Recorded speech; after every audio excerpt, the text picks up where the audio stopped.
Alright guys, I'm Ash. I'm here to talk to you about the best performance mods for beginners.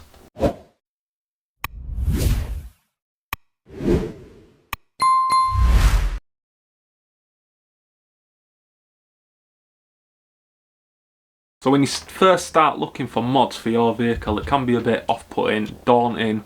You don't know what you're looking for, or you don't know in which order to do it in.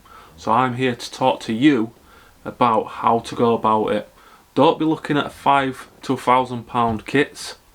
I'm going to talk you through so you can do each mod individually, on the cheap, on the most expensive basically.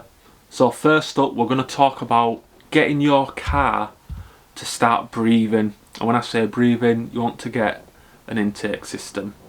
So when you get an intake system, you want to get something like an open air filter. Some people do prefer to take the OEM filter out and get one to go inside of the standard airbox. You can get these off a Pipercross, K&N, they're the cheaper option.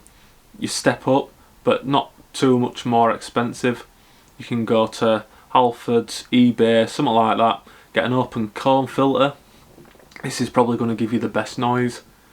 But then on the noise, you could get more high-end kits. So I know for Fiestas, most Fords to be fair, VXRs, Audis, you can buy performance kits. They do start getting expensive, but you get what you pay for. You will get more noise because you'll get more bellow from a turbo or the throttle body down the pipe from the filter. So yeah, that's intake. Exhaust is probably one of the best modifications you will do to your car. Sometimes they'll look good from the back, don't they? And the sound, especially when you first get your car back and you've got your first exhaust on, and like say you've gone to a custom exhaust place, or even if you get a cheap bolt-on off of eBay or something like that, and you first start it up, you get it on and you first start it up, wow, you're buzzing. This is where it all starts. So honestly, when you first experience that and you take your car out and it's roaring down the street, you got different noises, it might even pop and bang, you will be absolutely buzzing. Now if your car is turbocharged, you'll want to start looking at intercoolers. Now you don't want to go for the biggest one that you find because it's not always better, but the standard intercoolers are sometimes too small for the vehicle, or they're just on the point where they're just efficient enough for how they are. But if you're going to start modifying it, you do want to start looking at an intercooler. Same again as the intakes, you can buy kits on the cheap side and you can get them on the more expensive side. Also, the more expensive you go, you're probably going to get everything that you need. If you go on the cheaper side, you're going to have to do a bit more research. But as I say, do not get massive intercoolers. You don't need them. It just depends how far of a stage you're going to go. If you're going to go all out, then yeah, fair enough, get a slightly bigger intercooler. If you're going to go really far out, right, you need to start looking at what size intercoolers you're going to need.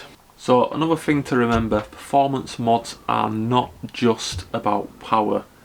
Braking is the next performance mod. So when it comes to braking, you want to make sure that you have a good set of discs and a good set of pads. For a good set of discs, you want to be looking at drilled, grooved, maybe C-hook or J-hook. They're the ones to go for. Vented discs as well, they also help with displacing the heat out of the discs. You can get some good options from M-Tech online. They're in a fair budget and they're really good for what they are. My personal preference is C-hook or J-hook. Pads. For pads, you want to be looking at EBC. They have a very good range of pads. They have like 3 or 4 different ranges. From what I know of, they probably have more, but I know they have a yellow, red, yellow, blue, and they all have the different purposes. If you're going to be doing some everyday driving, odd track days, get a set of yellows. The yellow ones, from my experience, they're really good. Now we've talked about the brake setup, we're going to look at the brake hoses. So brake hoses, you want to go for a steel or braided line, just because the standard rubber ones tend to perish. They get spongy, they start cracking, they start leaking over time. You don't want to be going out, if you are going on track, braking hard, the fluid heats up and it explodes.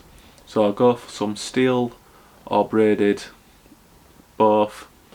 Just try to stay away from the rubber ones. Weight. So the best and cheapest way to lose weight out of your car is to take all the interior out. Now if it's a daily driver, I wouldn't recommend it, because after a while you will regret it, you will hate it.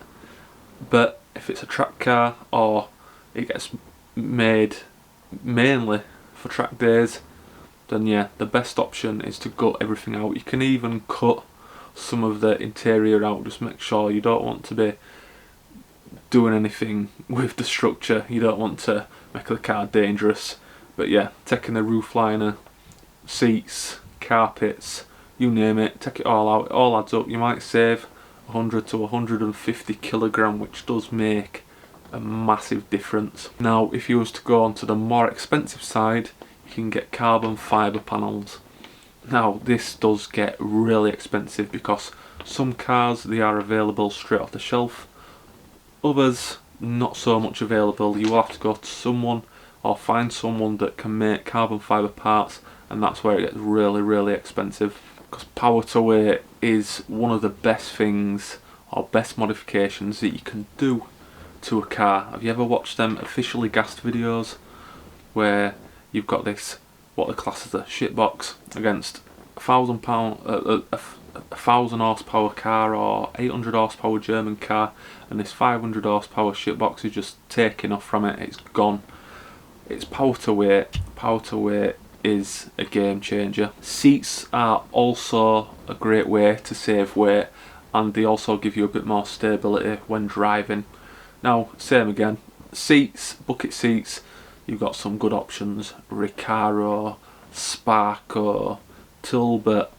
There's some very good options, and some of them aren't that expensive, but what you gain on the feel of the car, the weight loss from the standard seat, you're going to lose stuff. So if you've got heated seats, electric seats, you're going to lose that, so just keep that in mind.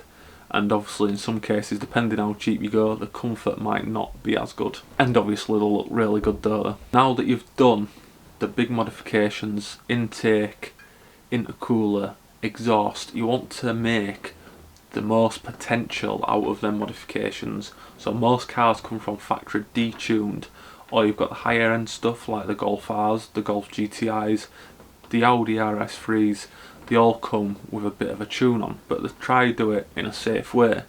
Now there is still room to open potential on them, but if you add modifications to any car, the best way to get the most out of them is to have a map put on. So you can have a generic map put on it, which is what most people do, so Revo maps and stuff like that, they're generic maps. Now if you go down onto a dyno, then that is probably going to be one of the best maps. Or you can have a live mapping session basically. So you can rather do this on the road, but obviously it's not the safest. Most people just do data logging on the road if there's any adjustments for the drivability. Or as I say, you can do it on a dyno session. So they'll take your standard map off of the vehicle, they'll read it, they'll adjust it, they'll put a base map for your modifications that you've done, they'll get it as close as possible, they'll put it back on, and then they'll do the same as what a road mapper would do. Put it back on, run it up, bring more and more boost in, find out where it's efficient, where it's not efficient, and find out where it's safe, fuel wise, air mixture, fuel ratios basically. So yeah, if you want to squeeze the most performance out, that is what I would be doing next. I would be getting a map. Now suspension on a car. We'll start with the cheaper option, which is springs. Now springs are good for the aesthetics, Not so good if you're going to be doing track days. If you're going to be doing track days, obviously you can get coilovers. Now there's two sides to coilovers. You can get the cheap coilovers, or you can get the more expensive coilovers. Now some of the cheaper coilovers you can get on eBay, Evo FK, they do the job. Drivability is going to be a lot better to standard suspension, but they're not going to be as good if you've got more of a budget. You can go to Gaz or BC. They are the ones that are going to give you a lot more adjustability, dampening, etc, etc. Or you might just be one of them that wants the car to be as low as possible. Now if that's the case, yeah, you can get the cheap coilovers, wind them as far down as they can, but if you want to be touching that chassis on the floor, get some bags. You can go a lot further with the suspension setup. You can get polybushes, drop links, sway bars, strut braces, but you're probably not at that stage yet, so we won't talk about it. Next up is wheels. Wheels are probably one of the most aesthetically pleasing things you can do to your car, along with an exhaust system. When it comes to wheels, you want to be looking at the size of the wheel, you want to be looking at the ET of the wheel, if you want to be looking at the PCD of the wheel, so all them are sizes of the wheel. So you want to make sure that you can get the wheel basically that fits. If you're not sure, contact them, tell them what car you've got, or you can go onto the most wheel websites, type in your car registration, model, and it'll probably bring up what size wheel you need and what's available. But yeah, make sure you just do that, if not you're going to end up with a wheel that doesn't fit. Now there's different sorts of wheels. You can get a standard wheel basically, or you can get a forged wheel. The forged wheels are going to be the ones that you track boys are going to be wanting to go for. The stronger, the lighter, and it's just going to be less weight on each corner, which brings better cornering, better acceleration and better braking. Tyres are a big thing. Do not cheap out on tyres, because every single modification that you've done suspension wise, it's going to go out of the window and it was a waste of money. It ain't even going to compensate for the standard chassis of the car. Put some decent tyres on. I know Michelin Pilot Sport 4s, 4Ss, or if you want to go a bit higher up, get some semi-slicks. For day to day I'd recommend Nankang NS2Rs, or if you want to go all out semi-slick, get some Nankang AR1s or RAAARs. They are the daddy. So that was just a little list of best performance mods for beginners. If you enjoyed this video, you took anything from it, please remember to like, comment, subscribe. It helps me grow the channel a lot. So yeah, thank you. Remember, whatever you're doing today, make it different. See you later guys.